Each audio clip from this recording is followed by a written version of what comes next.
অনেকে এখনো এআই মানে কবিতা লেখা, ক্যাপশন লেখা বা ছবি বানানো এইটুকুই ভাবেন, কিন্তু সত্যি বলতে ব্যবসায় এআই এর সবচেয়ে বড় কাজ হলো আপনার সময় আর টাকা দুটোই বাঁচানো। ভিডিওর শেষে বলবো কোন 3টি কাজে এআই এর উপর একদম ভরসা করা উচিত নয়। মিস করতে না চাইলে ভিডিওটি সেভ করে রাখুন। 1 নম্বর, কাস্টমার রিপ্লাই।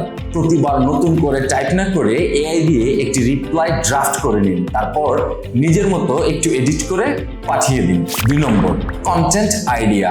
এআই কে পুরো পোস্ট লিখতে বলবেন না, বরং বলুন ভালো একটা হুক দাও বা পোস্টের একটা স্ট্রাকচার বানিয়ে দাও। 3 নম্বর হচ্ছে রিসার্চ। প্রতিযোগিতার অফার, দাম, সার্ভিস নিয়ে যত ধরনের তথ্য জোগাড় করা প্রয়োজন সবকিছু করতে এআই অনেক সময় বাঁচিয়ে দেয়। 4 নম্বর হলো ডেটা গুছিয়ে নেওয়া।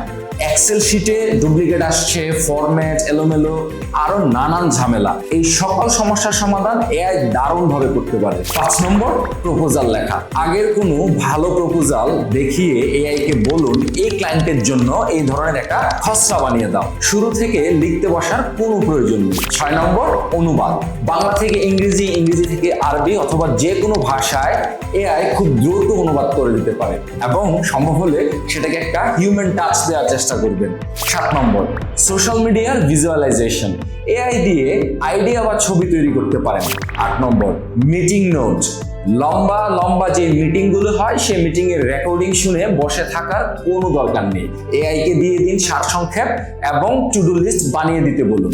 9 নম্বর, ডেটা বিশ্লেষণ। বিক্রি রিপোর্ট অথবা ক্যাম্পেইন রিপোর্ট অথবা সেলস রিপোর্ট, অন্য যে কোনো ডেটা দেখে এআই সম্ভাব্য কারণ বা ট্রেন্ড বুঝতে আপনাকে সাহায্য করে। 10 নম্বর, এসওপি তৈরি।